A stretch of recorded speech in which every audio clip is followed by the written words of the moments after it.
Hi, I'm Erin Kelly Green, and I'm here to break the silence. Content warning. This video contains discussions about domestic abuse. I was given a second chance. I survived. My kids survived. And I didn't want to waste that. Hi, my name is Roman Davis, and I'm back with another Break the Silence segment. I'm sitting here with Erin. And Erin, why did you decide to break the silence today? Well, I decided to come on today to hopefully show other people how to persevere through a difficult situation, and to also, break the stigma about reaching out for help. Great. So can you go into your story a little bit more for us? Sure. So my story begins when I was 24 years old, so a little bit over a decade ago.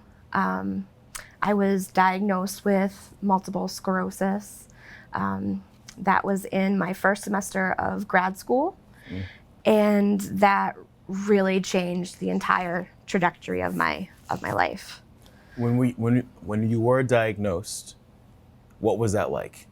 What were some of the symptoms? How did that come to light?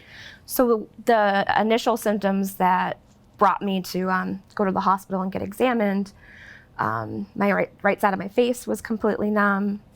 This was in the middle of class. I couldn't come up with the right words. I wasn't able to answer any questions, and I could not figure out at the end of class how to walk, put one foot in front of the other. So I had gone to get examined, and about a week later, I was diagnosed with multiple sclerosis. Wow. And that must have been a shock, to say the least. Yes, it was definitely a shock. We don't have any history in our family, that I know of. So I felt alone in that. I know my first response when my neurologist diagnosed me was, okay, am I gonna die? And she's like, no, but we need to get ahead of some things so we can help you out when you're older. It was extremely difficult the first year. Part of it was being diagnosed so young at 24. You don't see yourself at 35. So I didn't appreciate, some of the medicines, some of the treatments that were offered to me, because I was, doing okay at that time. Yeah. But I felt super depressed. I actually fell into a really, really deep depression. I couldn't work. It was a really good day if I took a shower. It was an awesome day. People recognized, when I was able to take a shower, they're like, yeah, she's having a great day. So talk to us about people that suffer with MS, for the viewers that that don't know. So a good day for you is if you showered. Yep. Now, tell us what a bad day was like. A bad day was me just being in bed, shut off from the world. And it wasn't so much the physical symptoms of MS, multiple sclerosis, it was the depression. And what I, failed to recognize then is that depression, mental health, that comes with a level of pain anyways. So I misinterpreted some of my symptoms as MS when they were really, mental health needs. Oh, yeah. Okay. Well, that's good to know. I think some individuals might be going through the same thing, and it makes sense that you could get those symptoms confused, So talk to us more about, so you had, the first year you said was really challenging. Yes. You're 25 years old going through this, you just got diagnosed at 24, you turned 25, it's still a challenge in your life. What happened after that? Did you meet someone? I know you have two young ones, so, Yes. Talk to us a little bit about that. So prior to my diagnosis, I had recently gotten engaged. It was definitely a trying period in my time, because that wasn't the best decision for me. But I felt kind of stuck. Here I am, I have this chronic illness that could be potentially extremely debilitating if not on the right medicine. I kind of felt like I had to settle. And I decided to continue with the relationship because I knew he still wanted to marry me. And I felt like I should feel lucky that someone still wanted me. Wow. The fact that you said you should feel lucky. First of all, anyone would be lucky to have you, so you should be saying. But I think, to go down that path a little bit more, probably so many of our viewers could resonate with that, and about feeling the need to settle with someone that maybe doesn't love you in the right way, but loves you enough that makes you feel special. It makes you feel wanted, right? So how did that relationship go for you, especially when at 24 years old you were diagnosed, and you said you guys met prior to that? How was he supportive? Was he there for your relationship? What did that turn into? He was not supportive. Again, I settled because I really wanted to start a family. My whole career path, life course changed. It became, okay, I want to have children. And I knew like certain medications would make that difficult for me with the multiple sclerosis. He wasn't supportive. We were together. I got married when I was 27. By that time, so many years of not being on a medicine for the multiple sclerosis, it progressed. There were times when I was not able to walk by myself. I took a walker, a rollating walker on my honeymoon, to Aruba. Okay. And it was rough. We moved in together right before we got married. And it slowly became abusive. Very slowly. So when you say slowly, was it a trickle effect of emotional followed by physical? Was it mostly emotional? It was emotional at first. Well, I would say at first it was kind of slowly taking me away, from my natural supports. Isolation almost, very, right? Yeah. It was kept very isolated. Wasn't around his social circle, barely was around mine. And my family, which we all live within, a couple of minutes of each other, I barely saw them. They didn't know to the full extent because they would have stepped in much sooner, but they knew he didn't treat me right. There was one time I fell, because of the MS, I fell down all of our stairs. There were 14 of them in our home. I fell down all of them. Wow. And I thought I had seriously injured my back and my neck. And he had come home from work, just walked right over my body, didn't ask me how I was, and just started yelling because our then 5-year-old had toys around the living room. Oh my God. And that was one Wow. of the moments I realized that, okay, he doesn't respect me. Walked over your body. Just walked right over my body. And yelled over toys being, wow, Erin. Just screaming at our son. And I had to keep the house really neat and clean. And just the fact that there were a few toys that a child was playing with set him off. Set him off over the edge while you were on the ground. Yep. And I remember that night being in the emergency room, getting text messages, when are you going to be home? When are you going to be home to take care of the kid? And that's how I functioned. It was just me. We had one son, we had another one.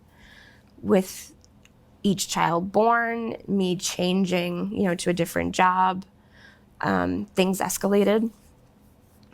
They got more heated, turned more physical. It turned towards the children.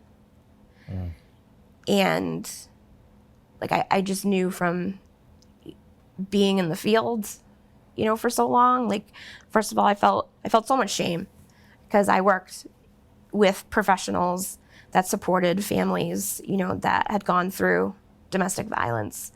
I worked with, you know, families that were experiencing it, and it all just happened right before my eyes. And I couldn't, at that point, I couldn't stop it. I didn't know how. I just felt. Did it almost seem like surreal? Did it almost seem like this can't really be my life, and how can I be surrounded, or how can the situation happen to me? Did it feel like that? Yeah. And I think, you know, why your story to me, and I think to anyone that's going to be watching this video, is so powerful is that I think people can see themselves in any type of relationship, and no one plans for the relationship to end up this way. You know, you always want it to be a loving, caring relationship, especially if you have children. Yeah. So what was, I know it's never one moment, because it's never that one thing that says, okay, I'm done. But what was maybe a series of situations that really you said, I have to do what's best for me and the kids, and try to move on? So the year prior to me ending our marriage, I was having a lot of health issues. I wasn't taking care of myself. My MS was out of control. By that time, I was completely like walker bound, taking care of 2 small children, 2 very active boys. I had an issue where I was having heart palpitations, and I started fainting. Again, there was nothing medically wrong, you know, with my heart. It was my anxiety, my depression that was triggering, you know, those The events. stress level must have been through the roof. It was constant toxic stress. Yeah. You know, from the moment I woke up, I barely slept because I was just so focused on making sure everything was set up the next day so that the kids could be taken care of when I was at work. I did whatever I could. So I think this is an important point. So even though you're suffering from, let's say, a diagnosis now for maybe 5+ years at this point, you have a relationship that didn't pan out how you wanted it to, but for somehow you're still finding the strength to put everybody else in front of your needs as you are in a walker, as you are taking care of 2 small children. Where did you find the strength, Erin? Definitely my children. I wanted them, or I still want them, you know, to grow up and, you know, be proud of me. And I also want to make sure they have everything that they need. And there's no way I could have accomplished that staying in that relationship. I also had a really good, you know, support system. Yeah. That even though they might not have known what was going on, I still had a lot of connections that I really cherished, and that got me through some difficult times. Well, talk to us more about those that support system and those connections. My biggest support system, I call them my MS family. These are people that I met online. There's only a couple of them I've met, you know, in person. But on one of our support groups, you know, that we were on, the administrator had said, you know, guys, I want you to friend request 1 new person so that all of you can at least have someone going through this process with you. Oh, yeah. And so that was 10 years ago. I'm still friends with all of them to this day. You know, still talk to them on a daily basis. They know all about my children, you know, everything. And we just stayed connected. And they were a huge support when I was initially diagnosed, not getting out of the house. Like, that was my social interaction, like right there. You know, and I knew from my family that I would always have their support no matter what. You know, and I had some really close friends that truly got me through difficult days. That's good. I mean, I think if there's one thing that people can take away from this conversation is that even when you were isolated and he did his best to, cut you off from the world, you still had some sort of social connections that were able to at least support you with a diagnosis. Yes. Now, we spoke about you finding your strength really after just putting your boys first. Yeah. You know what I mean? And really making sure that your boys had the life and the love and the care that every child deserves, right? So once you found that strength, talk to us about the steps it took to finally say goodbye and move on, and kind of where you're at now in your life today. So it took me about a year to finally, cut ties. Right before I, left, my oldest son was, in the process of being diagnosed with developmental disabilities. And again, just knowing the impact of domestic violence and trauma on children anyways, and how, it really can impact their development, their future relationships, everything. And then knowing that my child now had these challenges, he was never going to be able to have a fair chance. No. He was never going to be able to be in an environment that would support, his success. And the morning of his first appointment, I remember getting ready. My, then partner screamed at our youngest son because he wanted some chocolate milk, and he got right into his face and screamed at him. And I just looked at him and I said, "Did you make an appointment to have a counselor yet?" And he said, "F you, I'm not doing that." Wow. And so I took our oldest son to his doctor's appointment, and then that day I was like, done. This is done. I can't continue like this. I'm not putting myself in the situation. The my boys kids. can't do this. So my family was very involved in helping me. I had a couple of friends that helped me safety plan, for when I was ready to leave. I would have been lost without the support from my sister, because she's been there through every step of this.